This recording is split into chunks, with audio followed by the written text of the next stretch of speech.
Yun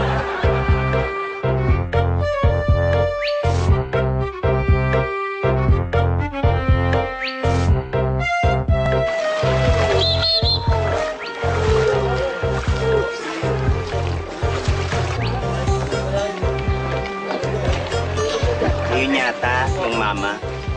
Yun nga. Hi! Ikaw ba yung swimming instructor? Ako nga, magpapaturo kay Lumangoy. Nagtuturo ka ba kung paano malunod? Ay, yung papaturo lang kami kung paano lumangoy. Okay, sige. Pero kailangan naka-proper swim attire kayo. Alam niyo ba kung ano yung mga yun? Swimming gown at swimming coat and tie? Hindi. Talaga? Ito, pwede na to. Yan, Ito, pwede na yan. ito mga ganito, pwede na. Pwede na yan. Ayan. Sige na, magsimulan tayo. Pero bago ang lahat, safety instructions first, ha? Una-una, huwag kayong magsuswimming na mag-isa, lalong-lalo kung hindi kayo marunong lumangoy. Alam niyo kung bakit? Dahil malungkot. Pero mo, malunod ka, mag-isa ka lang. Hindi ho ganoon. Siyempre, walang magbabantay sa inyo. Kung na-aksidente kayo, walang nakatingin sa inyo o tutulong sa inyo, di ba? Serious, no? Kailangan serious. Di pwede kasi magbiro. Importante ang buhay. Oo nga. Okay, pangalawa, huwag na huwag kayo magsuswimming kapag kakakain nyo lang o sobrang busog kayo.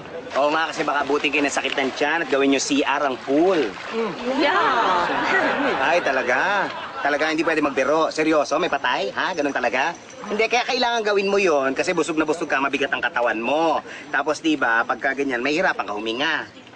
Tama? Tama po yun. At syempre, pangatlo, nako, huwag kayong tatalon sa pool, lalong-lalo kung hindi nyo alam kung gaano kalalim yan. Ay, tatalon agad-agad. Ang tatapang, ano, hindi na lang pwede matakot muna at mag-alala dahil hindi pa kami marunong. Ano ba, dahil mga instructions, ginagawa mo kaming bata, hindi ba pwedeng magsimula na tayo? Init-init eh. Okay, sige, sa pool na tayo. Tara. Okay, sige.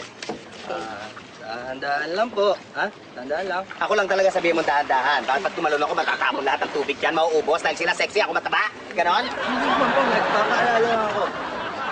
Okay, ito ang ating first lesson. Proper breathing or tamang paghinga. Gagamitin yung panghinga ang inyong ilong. Inhale at exhale.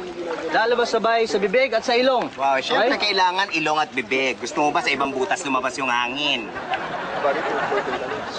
Ayaw na. Oo nga. Okay, try natin. 5, 4, 3, 2, go. Inhale. Exhale. Inhale. Exhale.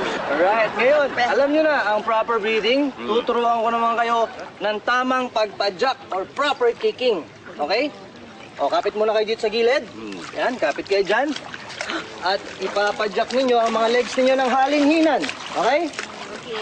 Okay, sige, gawin nyo ngayon. Ganito ba? Hoy, ano ka, Sirena? Halininan nga eh. Ganon, no? Ganon. Gumaganon, gumaganyan, no? Yan, ganyan, di ba? Ayan, tama yan. Very good, ha? Very good. Very good talaga, ha? Very good mo ako.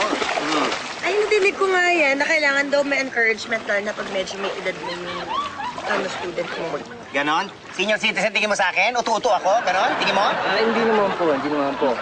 So ngayon, alam nyo na lahat ng yan. Tuturuan ko naman kayo ng floating. Ipapadyak ninyo ang mga legs ninyo ng halin-hinan kasama yung mga kamay ninyo. Tapos, aalalayan ko kayo. Okay.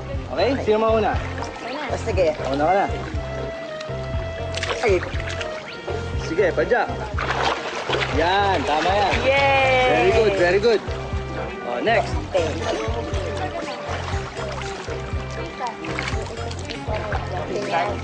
Padyak, halin-hinan. Very good, that's right. Yay! Ah, galing. Next, next, next. Ayan. Yeah. Yan. Okay, padyak. Ano ba yan? Yan. Very good.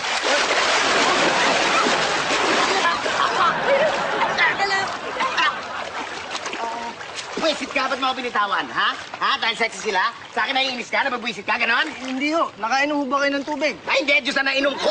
Sarap, tikman mo. Nakakatulog.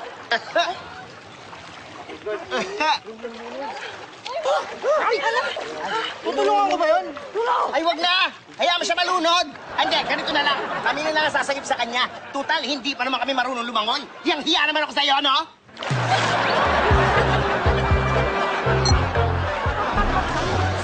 Walang iya naman, oh!